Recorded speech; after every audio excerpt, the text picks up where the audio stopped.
Afternoon and welcome to the latest Milwaukee Press Club virtual newsmaker. I'm your host, Milwaukee Press Club President Corey Hess from Wisconsin Public Radio. Today we have Joel Brennan, Secretary of the Wisconsin Department of Administration. Before we get started, I'd like to thank our sponsors. Our presenting sponsor is Spectrum News One. Our event partner is WisPolitics.com. WisPolitics.com partners with the Press Club for this luncheon as part of its ongoing series in Milwaukee, sponsored by UW-Milwaukee, Wisconsin Academy of Global Education and Training, 1125 at Pabst, Milwaukee Police Association, The Firm Consulting, Medical College of Wisconsin, and Spectrum.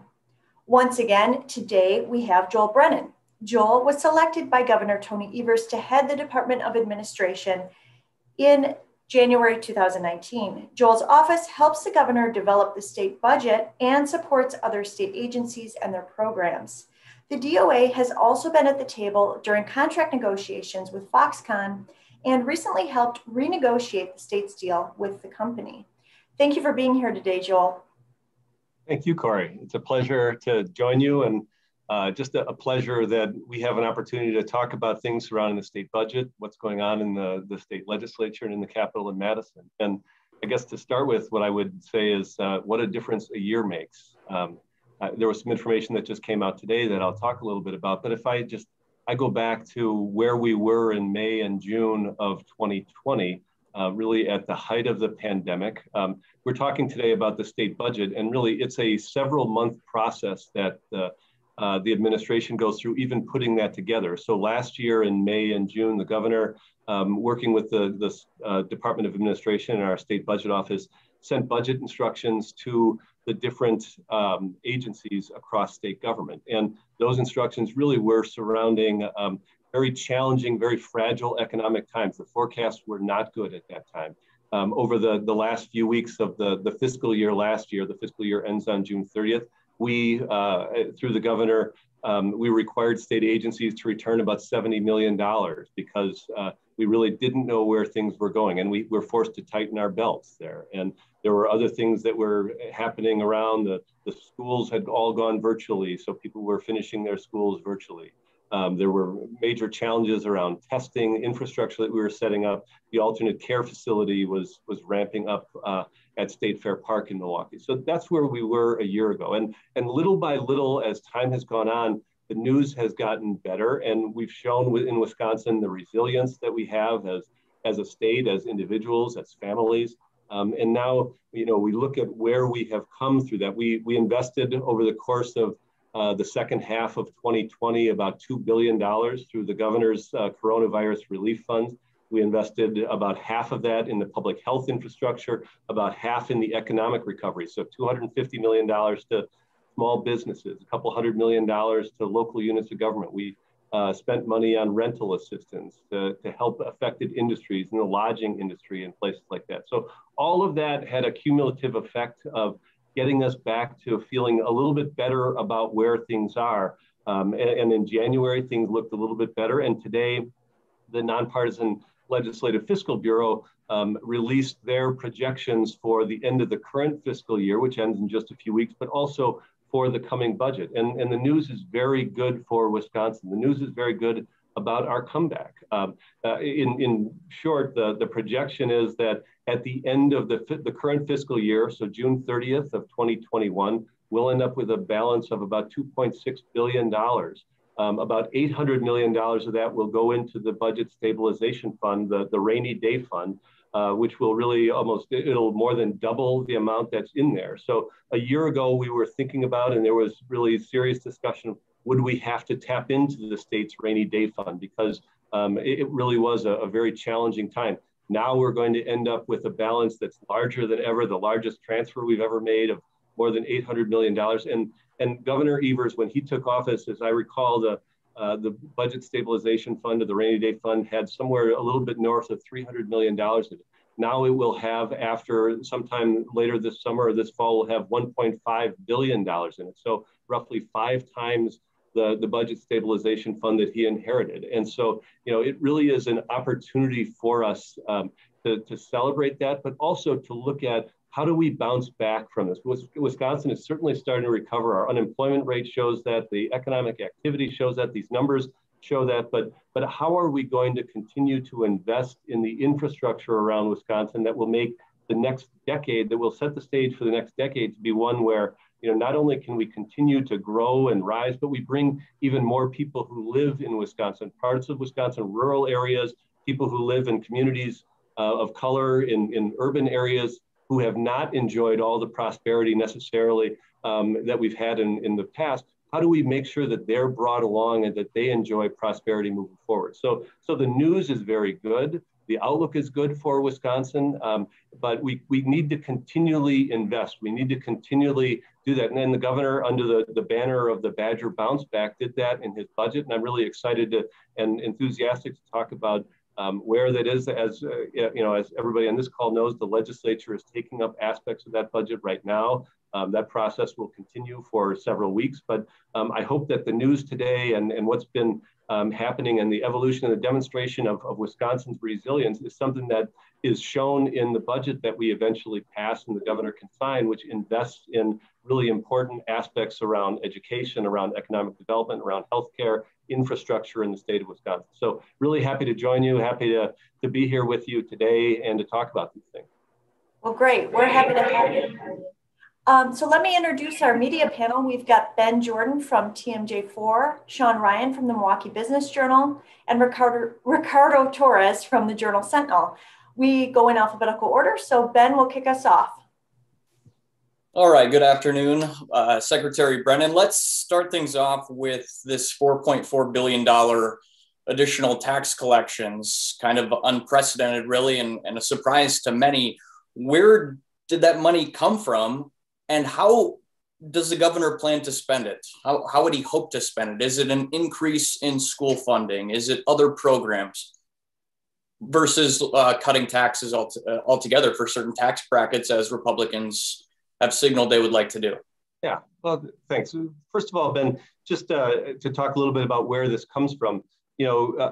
Most people, we circle April 15th on the calendar as the date where our taxes are due. Last year, it was moved to July 15th. This year, it was moved to May 15th. And so when the state gets those income tax collections and we're able to process those and look at that, that's what's a big portion of this is the income taxes that have been generated by Wisconsinites. So they're doing measurably better. And so the state's tax coffers are doing better. So really it is income taxes, it's sales and use taxes, and it's corporate taxes. And in each of those places, Wisconsin has been doing better. And these latest numbers show that we're doing markedly better, so that we will end the year with a significant balance this year. And that 4.4 billion that you talked about, that's over the next 3 years that the projection is on those tax collections. So that will affect the coming budget. And really, I think what the governor wants to do is what the governor was elected to do, is to make those the investments in some of that basic infrastructure that I think in the last administration was lacking, and where I think we have made some strides already. That includes K-12 education. We made an unprecedented investment in K-12 education in the last budget, making sure that we do that again, pushing forward on higher education in the UW system. Areas like broadband that are really the table stakes for economic development, no matter where you are in the state of Wisconsin. We made a huge investment in that, about 4 times what had been invested previously. And in this budget, the governor has signaled already that he wants to spend another $200 million in that broadband infrastructure. So really, it's those kind of things, and leveraging.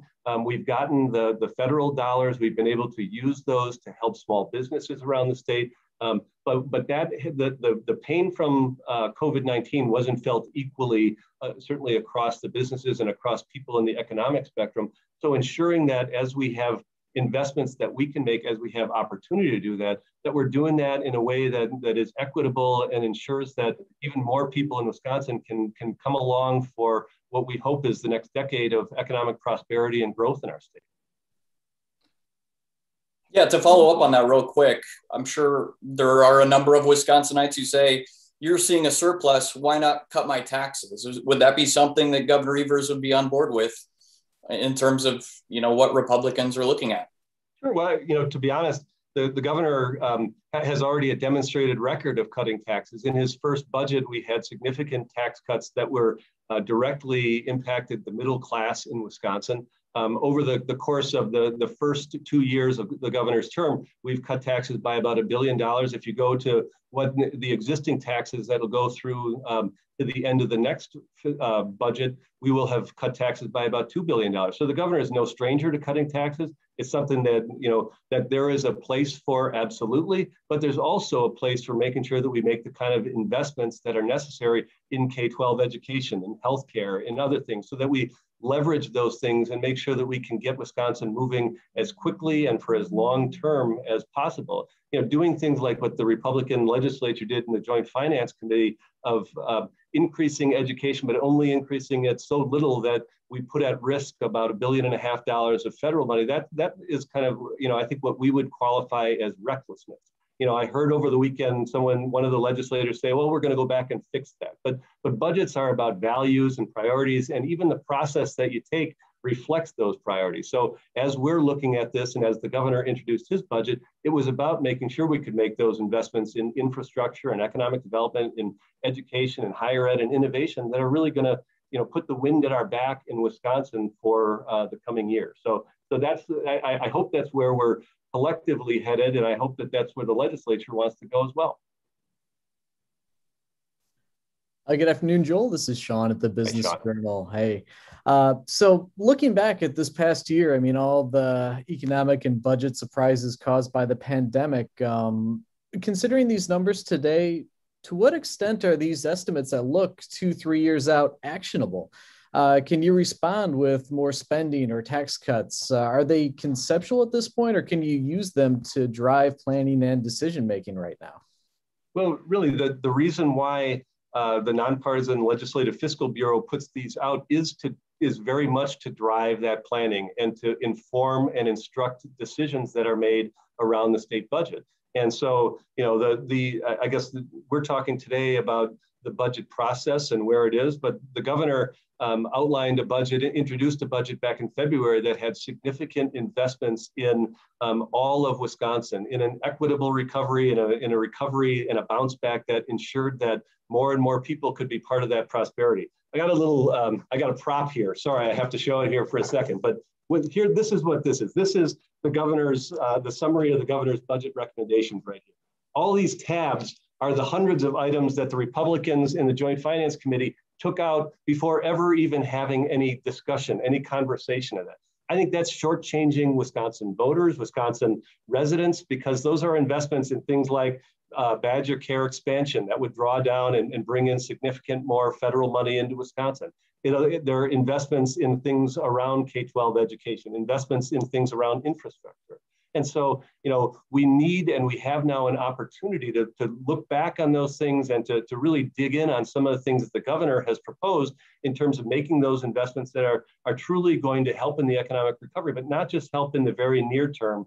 It's been demonstrated that we're doing pretty well in Wisconsin. We need to make sure that in order to be competitive in the Midwest, in order to be competitive nationally, that we do all the things that are necessary to build that infrastructure around economic development, education that are going to propel us into that future. Thank you.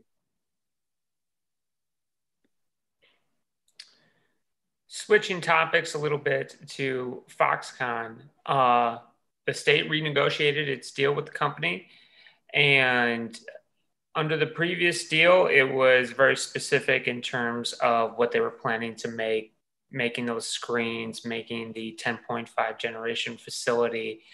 And under this new deal, it seems as someone who's been reading it and following it, the terms are a lot broader. And I was wondering if you could shed any light as to what the state knows that the company is going to make in Racine County. Yeah, thanks, Ricardo. Thanks for the question. And really, even in our first weeks in office, it was demonstrated then, and it was recognized that the Foxconn deal was markedly changing from what was negotiated in the Walker administration. There was discussion then, and even then, I'm not going to rehash all that history, but there was clear indications that the Gen 10.5 and the large LCD screens were likely not going to be part of the operations in Mount Pleasant. And so, from our earliest days, our conversations with Foxconn from their side were about wanting enhanced flexibility, wanting an opportunity to do something beyond the very narrowly defined things that were in their legal contract with the state. And so as we spent time both in the early months of the administration and through the course of the pandemic, really the discussions were about how do we provide some of that flexibility, but the other side of that was how does the state then get relief from that obligation of nearly $3 billion in taxpayer money to Foxconn? And I think the deal that was struck, and I have to give all the credit to my colleague, Missy Hughes, and her team at WEDC, in addition to the work that they did with the local units of government there, it was about providing some of that enhanced flexibility. Foxconn is now doing things around data infrastructure. It's growing in those areas, and there's opportunity to do that. But we've reduced the state's exposure by about $2.75 billion. It makes for a predictable way for Foxconn to grow in the next several years to those 1,400 employees and gives them the potential to do more. But it also reflects that incremental growth that I think you pick a company in Wisconsin that's been here for 100 years. It's the way that every company in Wisconsin has grown over time, and the state can be a partner in that, and we need to be a partner in that. But the idea that Foxconn was going to be the strategy around economic development is something I think the last administration embraced wholeheartedly. In this administration, Foxconn is a tactic. We also want to build around the infrastructure, things that are really important to economic development: childcare, workforce housing, making sure that we have the education system that we need. Those kind of longer term investments that are going to pay dividends far into the future and long beyond the time that anybody is realizing any of the political benefits or any of the amount that the state could put into any one of these deals. But does the state have some idea of what the company plans on doing?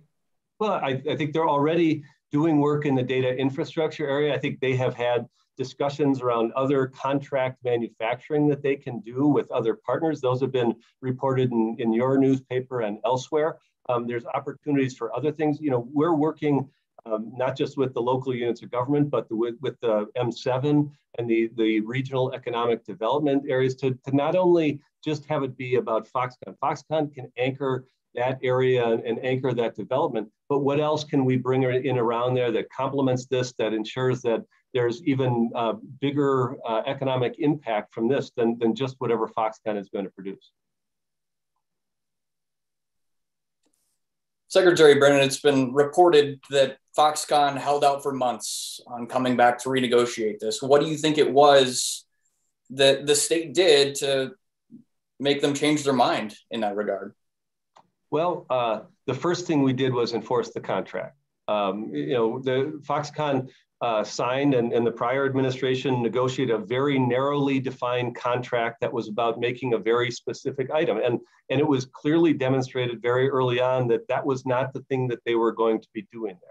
And so that opened the door to discussions very early on in the administration. The first face-to-face meeting the governor had with Foxconn, they talked about wanting to make changes to the deal. So it wasn't as if the state was pushing this from early on. It was that Foxconn and the state of Wisconsin through WEDC were looking at productive ways that we could make better use of this, the economic development opportunity, and make sure that we're doing the things that can help for the long term, because it was not in Foxconn's best interest to be so narrowly honed in on something that didn't make market sense for them or didn't necessarily make economic sense. It didn't make any sense for the state to be shoehorned into a deal that had exposure of $3 billion for something that they were never going to make. So, there was opportunity on both sides. And the way that we entered, I think, into all those discussions is to ensure that we were going to get a fair shake for taxpayers, make sure that whatever the exposure was for taxpayers, whatever the investment was, that it was going to yield return, but that also those communities and the state that had also put in significant money, hundreds of millions of dollars in infrastructure, that those things are going to be protected, promoted over the long term, that there's going to be opportunities to potentially grow into those areas, and that the local units of government who really kind of stuck their necks out for this, that the state wasn't going to abandon their responsibility. So those were the things that really drove the discussion. I think in the end, we came up with a new agreement that Foxconn certainly could live with and was happy with.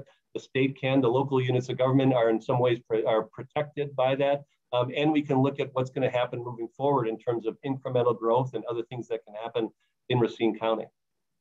To follow up on that, Foxconn is expected to announce by July 1st whether they're going to be building the Fisker EV vehicles in Mount Pleasant or elsewhere. From your perspective, considering they renegotiated this much smaller deal, does that suggest to you that that won't be happening in Wisconsin in terms of this Fisker manufacturing? Actually, I think that Wisconsin's a wonderful place to do business, no matter what. Foxconn has an investment that they've made of hundreds of millions of dollars already in infrastructure on that site. I think they're going to do what's in the best interest of protecting that investment, of promoting the company, making sure that they can generate the kind of returns and revenue that they would like. And I think they're going to find, and they would probably attest to, that they have a willing partner in WEDC and in the state to ensure that whatever happens there, whatever decision they make there, if it's a decision to do things here in Wisconsin, they're going to have our full foursquare support, and we're going to do everything possible, and in fact have already done lots of things possible to make that kind of a project happen here in Wisconsin.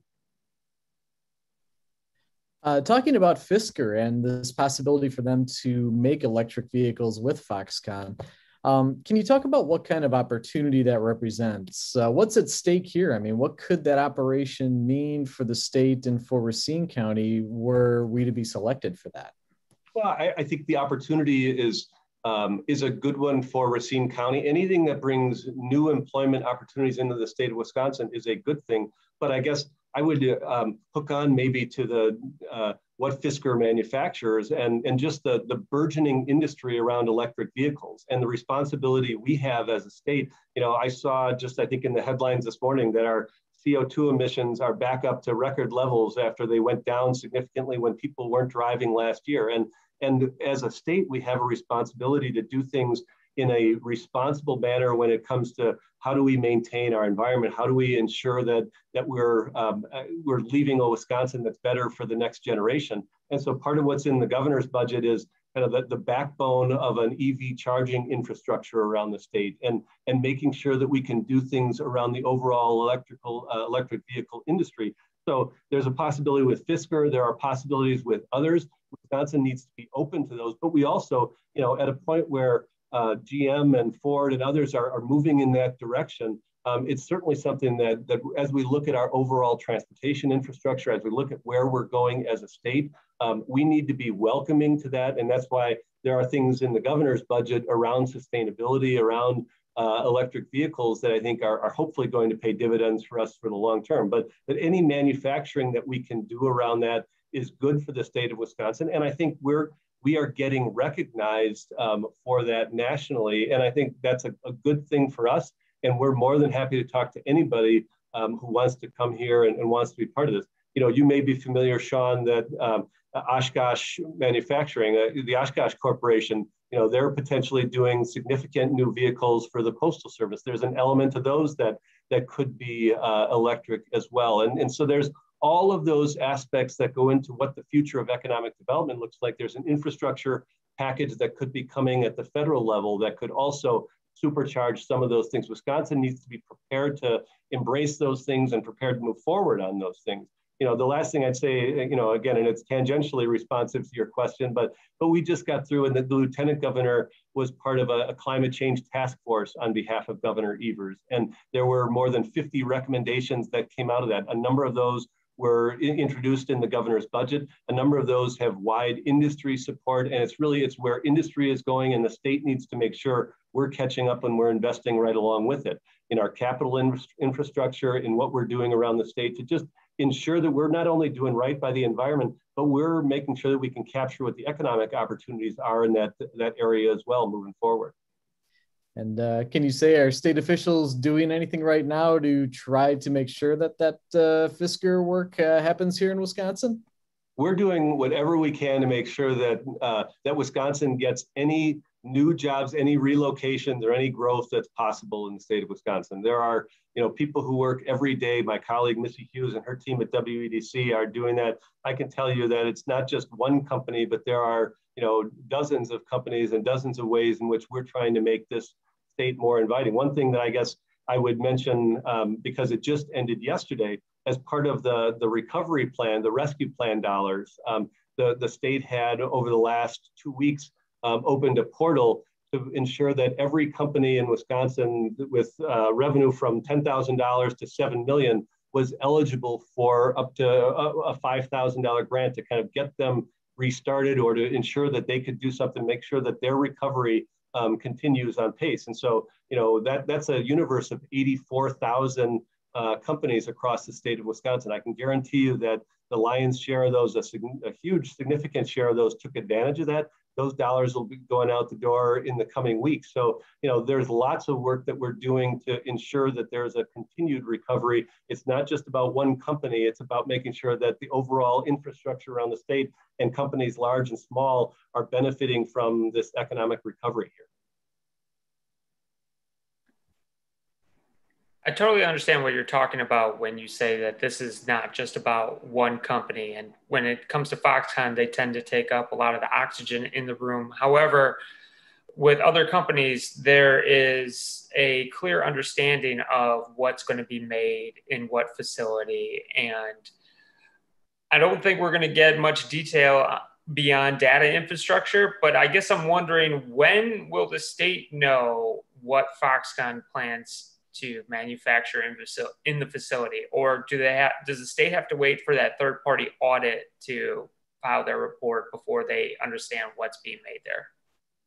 Well, there's lots of information sharing that goes on. Ricardo, one thing I guess I would respond to you with is, I think the difference is the original Foxconn contract was about these very specific things. Oftentimes when the state enters into contracts and provides economic support to businesses, it is not about the manufacture of one specific item. It's about the business and the work that they're in.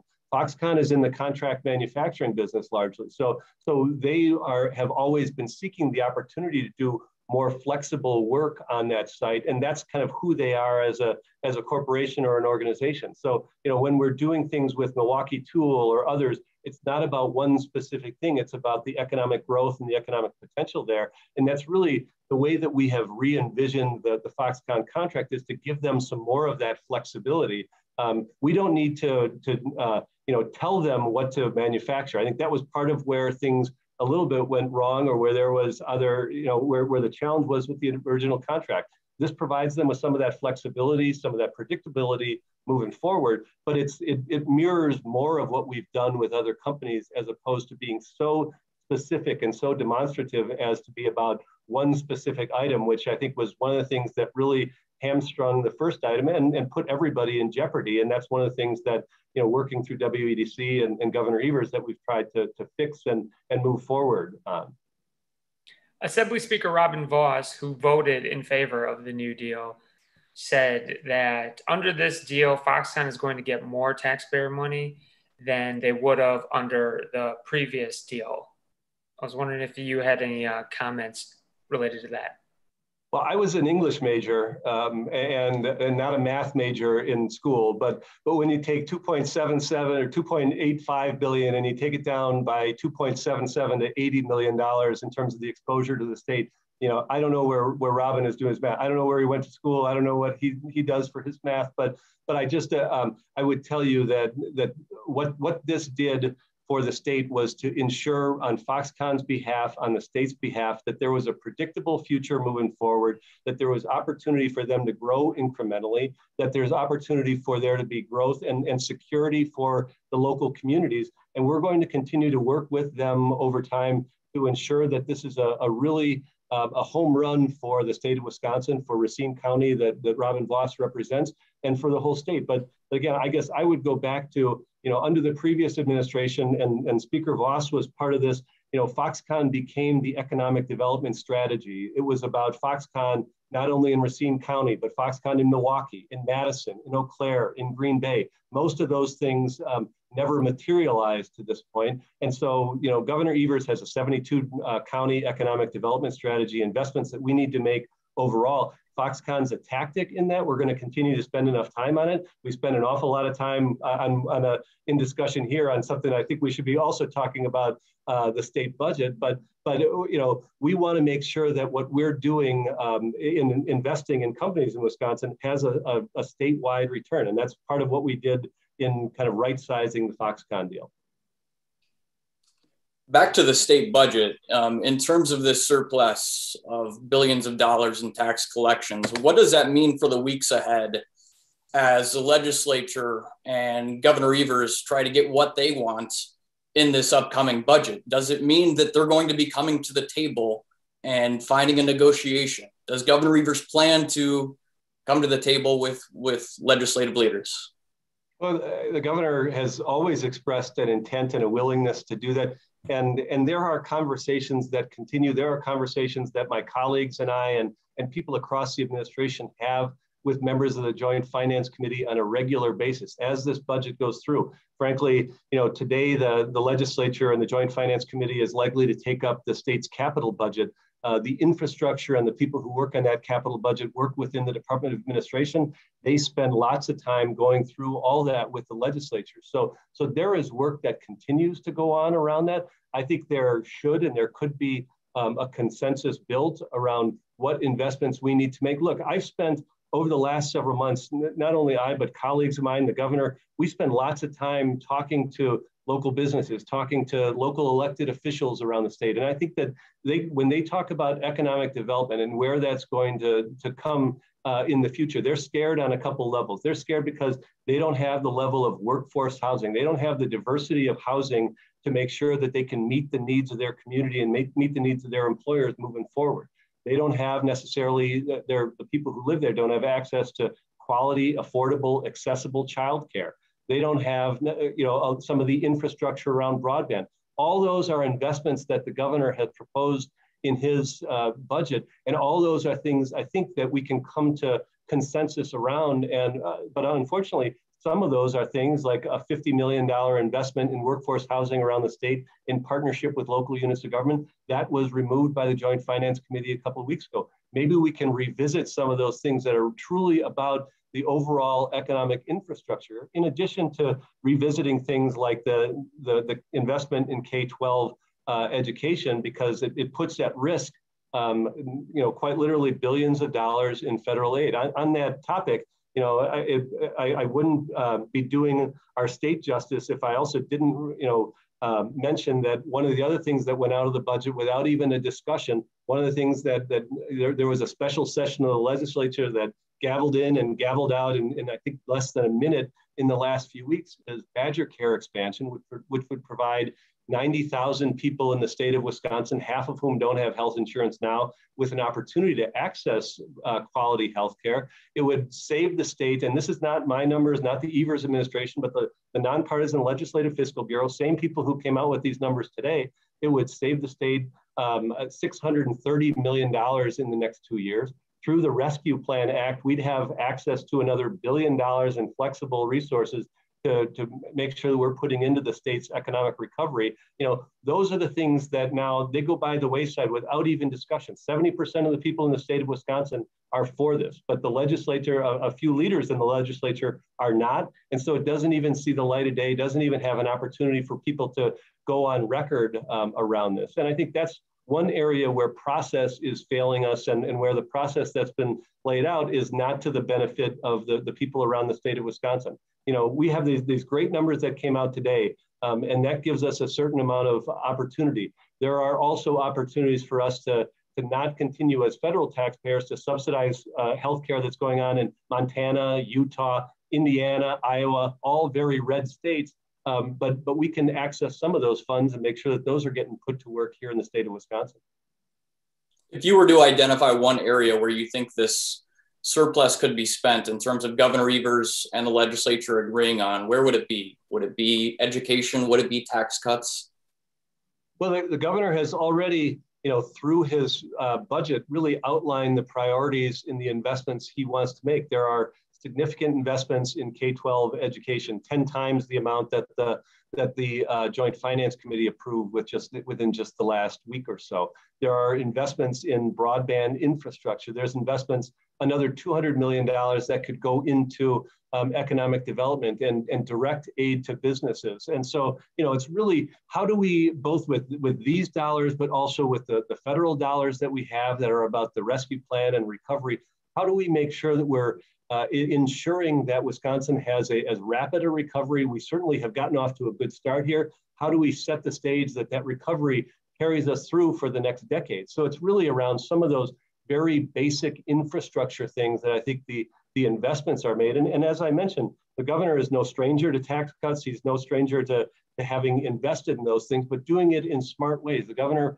proposed a significant expansion of the earned income tax credit in this budget, the homestead credit. There's a caregiver's credit that's in the budget proposal. So making sure that we're doing those things that people across the state, and not just the select few, are going to benefit from, and that they can carry forward to quite literally change their lives moving forward. You had mentioned the capital budget going to the Finance Committee today. I mean, one of the items in there is that new state office building development at 27th Street and Wisconsin Avenue in Milwaukee. Do you have a feel for what's in store for that? What's at stake here? And if it is not endorsed by the committee today, what are the next steps? Yeah, thanks for the question, Sean. I know that's something you've covered, and lots of people in the city of Milwaukee and in southeastern Wisconsin have worked on for several years. One thing that I think people probably should understand is this is a continuation of a project that started under the Walker administration. As I think or other people may know, I live in Milwaukee, and so over the course of the last year, I've done more work out of the state office building in Milwaukee than having to come to Madison, simply because there was so much remote work going on. And that's a substandard building. There are, it's more than 50 years old. There's demonstrated need. It was demonstrated for the prior administration, and certainly one of the things that we've been able to do is look at and be instructed and informed by the lessons we've learned over the last year about how do we potentially consolidate other leases. We could save millions of dollars in lease space in and around the city of Milwaukee in the new facility on 27th and Wisconsin. It also has the benefit of being in a part of the community that has really seen disinvestment over the course of the last generation, has seen a group of stakeholders and people like Harley Davidson, Miller Brewing Company, the Potawatomi tribe, Aurora, Marquette University coalesce around making sure that part of the community can really be revived. And there's a hotel project, as you know, right across the street that would get underway with the certainty of this project moving forward. So it makes great sense to take what is an asset in the current state office building at 6th and Wells that really has gone beyond its useful life and its useful purpose, and reorienting that and finding ways to make better use of that spot on 27th in Wisconsin. I hope that those stakeholders who have been part of that on the near west side have been in communication with the legislature about it. I have talked to legislators about it. I think sometimes you find that there is an artificial cap that's put on the capital budget. People say, oh, this is too much money, without a lot of science behind it. Wisconsin's in a terrific place, and I don't care really who would even want to take the credit for it, but we spend less of our general purpose revenue on our bonding, on our interest costs than most other states. At the same time, we have demonstrated needs in our capital budget. We're talking about the state office building on 6th and Wells, which really has some challenges. There was a building on the campus at the UW-Madison on Easter Sunday. 2 large concrete blocks fell off of it. If people had been standing underneath that could have been fatal to them. So it becomes far more than very quickly it goes from being an intellectual exercise to a very real thing when you have buildings that are quite literally falling down. And so, I hope both with the project at 27th and Wisconsin, with other things related to the capital budget, that the legislature sees that there is opportunity here. The state is in a very good place in terms of where we stand in terms of our levels of debt, and it's a great marketplace to borrow. We have additional money, as it has been demonstrated today, to potentially do things with. There are creative solutions that we can have, and all of this goes into kind of how we reimagine the workplace for the next decade, the next generation. We have a bunch of buildings here in the state of Wisconsin that are 50 years old, 60 years old, getting to the end of their useful life. Even as we must as employers, we look at how are we going to be more flexible in the workplace? How are we going to offer people opportunities to continue some of that remote work that they've been doing? There's also, there are voices in the legislature that say we'll never need another state office building. I think that's pretty short-sighted when you're building buildings that are going to be here for 40 or 50 years. We want to be informed by what's happened over the last year and a half, instructed by the valuable lessons we've learned, responsive to the workforce, but we also got to make sure that we're doing things that are best for the next generation in the state of Wisconsin. And within the planning, there's also, reports that the state has put out about work from home policies and having more of that go forward. I mean, how does that factor into these conversations, and how widespread do you think that could be over time now that more people are returning to the office? Yeah, it's a great question. A significant amount of the state's workforce has worked from home or worked remotely over the last year. Now, that I think it should be stated that if you're a guard in a correctional facility, you work in a state health facility or a veterans home, and that's thousands of people, they've never left their posts. There are other people who work in maintenance or who have come in every day, and lots of people who have been part of the public health infrastructure around COVID-19 that probably haven't had a day off in the last year. So I want to dispel the notion that that some people like to casually say that people have been sitting at home kind of doing nothing. There are lots of people who have done great work. We've gotten $2 billion of relief out the door over the last year. And the same people who do core state functions have taken on additional functions with federal money and making sure we can make those kind of investments. So I really think that the state workforce has risen to the occasion over the last year. But they have, and we have as an employer, learned lessons about the way people can work from remote locations. And so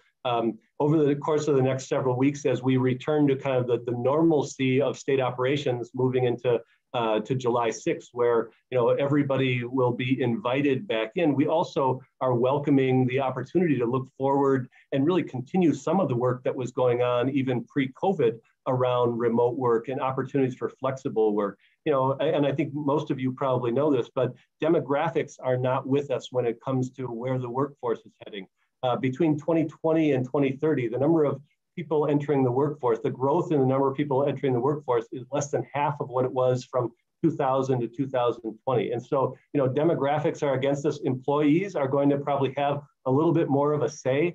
Flexible workplace is one of the things that they're going to demand. Here at the state, we can't compete in the private sector when it comes to salary. We need mission-driven people, but we also need them, we need to be able to meet people where they are. So, we're going to continue those things. We've created hoteling spaces, and we'll continue to do more of that. But the workplace will look and feel different for all of us as we return to the workplace COVID-19. But it's not necessarily we're all doing something new. We've accelerated some of the things that were already underway pre-COVID and hopefully employing some of the lessons we've learned over the last 16 months. You mentioned there were numerous budget items that were cut out by JFC, by the Republicans in that committee. But one of the things that did survive was the $100 million for the fund of funds. And that's a bit of a long play in terms of economic development. If that does make it through and does pass and is signed, how do you feel like that's going to have an impact on the local community? Yeah, well, that's a great question, Ricardo, because so much of what we're doing now is about the short-term recovery. And, as I said, we are poised to spend upwards of maybe more than $400 million with small businesses around the state in just the next few weeks. And with the Coronavirus Relief Fund, at the governor's direction, we committed about $250 million through WEDC to businesses around the state. And so, we want to make sure, and we're going to keep doing some industry-specific things to ensure that the recovery is as swift as possible, especially in those places that have been hurt in an outsized way by COVID-19. but you always have to be looking on the horizon about what comes next. And in the state of Wisconsin, we really have trailed other states in the region, others around the country in terms of our investment in venture capital. This is one way to truly reward some of the work that's gone on, the engines of innovation that are on the UW campuses, that are in the schools and the academic places around the state. You know, a significant amount of the growth in employment comes from small and startup businesses. And so it only makes sense that the state be able to partner with the private sector and inject some of these resources. You know, one of the things about the venture capital fund is that a significant percentage of it would be required to be spent in places where there, and with areas of the state where there has been traditional disinvestment. So whether it be in minority communities or rural communities around the state, this is not just about Madison, Milwaukee, or Green Bay, or the Fox Valley, where there have been some of the more entrepreneurial work that's been recognized and partnered with the state. That happens elsewhere around the state. It happens everywhere. And part of these funds would be to commit at least 20% to those areas and make sure that that's happening. And so, you know, I think we're heartened that it is something that the legislature has seen fit to continue and to keep in the budget till now. It's got bipartisan support. I think for going back over the last 15 or 20 years, any of the leadership around in a Republican or a Democratic administration, from the former Department of Commerce or WEDC, has endorsed this and said it's a really good idea and something that Wisconsin ought to be involved in. And there's significant private sector support. So it's something that I think, you know, there are areas, while we can vehemently disagree, I think we vehemently agree with the Republicans in the legislature that venture capital and investment in entrepreneurial startups and all of that thing and innovation in Wisconsin is something that we can agree on. So I hope it continues through the budget process, and I hope at the back end, WEDC is the one that's responsible for doing this moving forward. Some elected officials might be a little hesitant to sign on for something so big, $100 million up front. And I've heard from a few that, you know, they want to see, for example, the Badger Fund, which is similar but on a smaller scale. They want to see how that money turns out first. Is there anything you want to say to those elected officials that are on the fence about this fund of funds that would change their mind and make them feel more comfortable? Actually, you know, I'm not sure that, because the fence sitters probably don't vote the same way I do.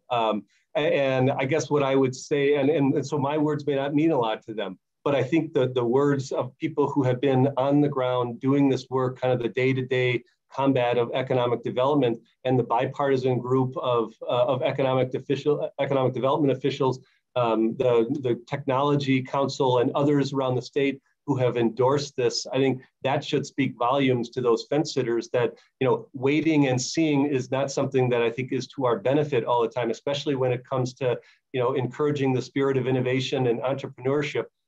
There aren't a lot of entrepreneurs that take a wait and see attitude to things. And I think it's probably incumbent on the state every once in a while to push through with that. There has been some good things that have happened with the Badger Fund of Funds, but I think it was also, you know, it kind of acknowledged generally that was not enough to make a real big ripple. And if we increase it to 4 times the size, which is what the proposal is here, that can have a more significant effect. And we should be informed by what's happened in some of our neighboring states, in Indiana and Michigan, where they've done some similar things here and seen results from it. So, you know, so I hope that we can continue to do that, but I also hope it's one of the things that maybe we can wring partisanship out of, and who shouldn't and can't be in favor of economic development in our state and long-term growth.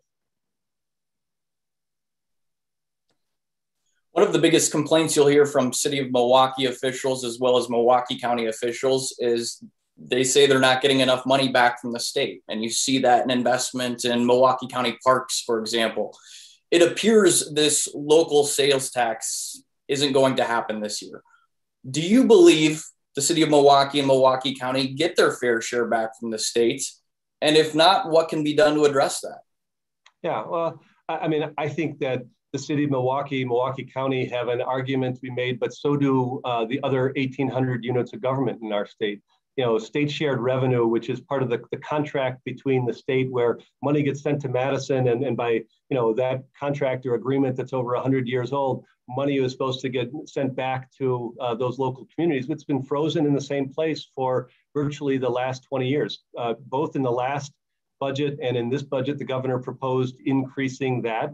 That's another area, where we might look at, although, local governments got significant support through the rescue plan, as did the state of Wisconsin. So that's going to be an argument on the other side. But I do think that the state has fallen short of meeting its commitments to local units of government. And I also can tell you that, anybody who's in local public health, no more than in the last year has it been demonstrated the need for really good, solid cooperation and coordination between the state of Wisconsin and local units of government. It was taxed in ways that I think we never saw before, and hopefully strengthened in that way. But I think there's a legitimate argument to be made. The governor proposed that there could be that local communities, that counties that through referendum could expand their sales tax, that communities over 30,000 could do the same through referendum. To us and to me, and I think the governor would agree, this is like the essence of local control. If a local community believes that they need more resources, they should be able to commit those resources. And if they can convince people at the ballot box, that should be a viable way to move forward. Getting back to the commitment to funding K-12 education, over the last decade, there have been, virtually all the referendums, or a significant number of referendums in local communities have been approved for breathtaking numbers, because people want to invest in public education. We at the state level ought to be responsive to that when we've got resources, when we know that that's the area of need in terms of turning out workforce of the future, in terms of turning out in innovation and creative solutions for the future. That's where we ought to be putting our money where our mouth is. Going back again to the capital budget, you've talked about the needs that the state of Wisconsin has, but there's also, I think it's about $40 million in there for the Milwaukee Public Museum new development. Why is that in there? Why is that something for the state to participate in? And do you think that's something that survives the budget sausage making process? Yeah, I don't know that I can predict what happened in the budget sausage making process, but the reason that's in there, Sean, is in every capital budget, there is a slice of it. And in this capital budget, I think it's less than $100 million with all the projects that are involved. There's one in Kenosha. There are a couple in the Milwaukee area, but they are for projects that have a statewide public purpose. And that the state could and should be investing in. And this is similar. We've done this with other projects around the state in kind of co-investing. And what this is, it would allow the museum at 6th and McKinley to move forward on their project with $40 million in a project that they know is going to cost them upwards of $200 million when they do all the infrastructure work and making sure of the new exhibits and everything like that. So, it's appropriate for the state to be involved. It's a statewide natural history museum. They get people to come to the museum from virtually every county in the state. And so it makes sense for us to be part of that. And we worked with them at the start. We will continue to be supportive of this. The governor is a lifelong educator. And so, so projects that are about the long-term vision for education and how we treat natural history and how do we inspire people is something that all of us as residents of the state ought to be and could be for. And at a time where, again, we're in a good financial situation, I hope that and a lot of the other things in the governor's capital budget, including a lot of the investment in the infrastructure around the UW system, are things that the legislature sees fit to pass and to deliver to the governor for his signature on the budget sometime in the next couple of months here. Last year, a lot of public officials made statements condemning racism, historical racism, systemic racism. But I think now a lot of people in those minority communities are looking to see how the state is going to support them, particularly when it comes to minority-owned businesses. So how is the state going to help them and show them that they're going to put their money where their mouth is when joint finance did cut out some grants that were going to be aimed to those minority communities? Is there a way that the governor could find some way, whether that be through his veto or some passed on their own legislation to support those communities? Yeah, thanks for the question.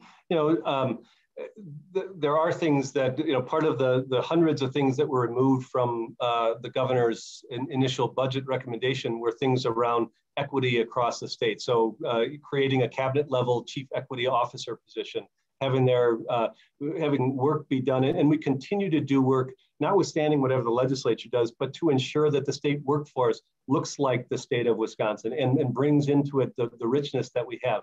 But when it comes directly to small businesses, I would, again, I go back to the $400+ million that's going out the door now that's directed at businesses across the state that have at least 10,000 or between 10,000 and $7 million of revenue.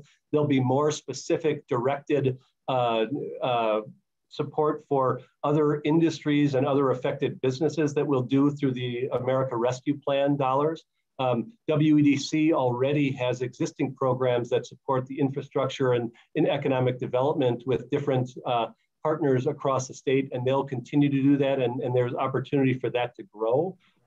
But again, I think that we will continue to make those investments. The governor has already outlined the equitable recovery grants of $50 million across the state that will be part of the rescue plan dollars. So all of those provide opportunities. But if I can finish up by saying, that's why in the governor's budget, he called it the Badger bounce back, because it's not just about getting back to where we were in February or March of 2020. There are lots of people who would be happy if we just got back to there. But unless we get to a point that's better than that, where we're providing opportunity for minority businesses, for some in the state, in rural parts of the state that frankly have been forgotten by state government or haven't been able to participate fully in the economy, we will not have learned the lessons we need to from COVID-19. We will not have made the best use of the resources that we now have at our disposal. So that's what we're going to continue to focus on. That's what his budget's all about.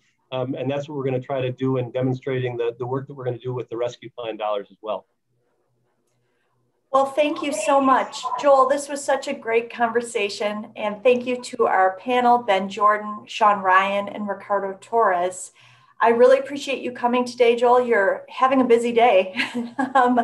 So again, next time we'll do it in person. We can get back to doing these things in person, right? Yes, we're going to. Our bar is reopening, so we'll be back. And I want to thank our sponsors again. Our presenting sponsor is Spectrum News One. Our event partner is WisPolitics.com. WisPolitics partners with the Press Club for this luncheon as part of its ongoing series in Milwaukee. And again, we'll be doing it soon again in Milwaukee at the Newsroom Pub. If you enjoyed this program and are interested in supporting the Press Club's programming and events, please consider donating to our endowment. You can do so at our website, MilwaukeePressClub.org. And if you want to become a member of the Press Club, you can do that on our website too. We have an upcoming event on June 17th. It's our get together, shoot the shit. So do that. And that's at our Newsroom Pub. Joel, you can come to that. And Ben, Sean, Ricardo, I hope that you're at that. Thank you guys today. Thank you for doing this. Have a good day, guys. Thank Bye. You.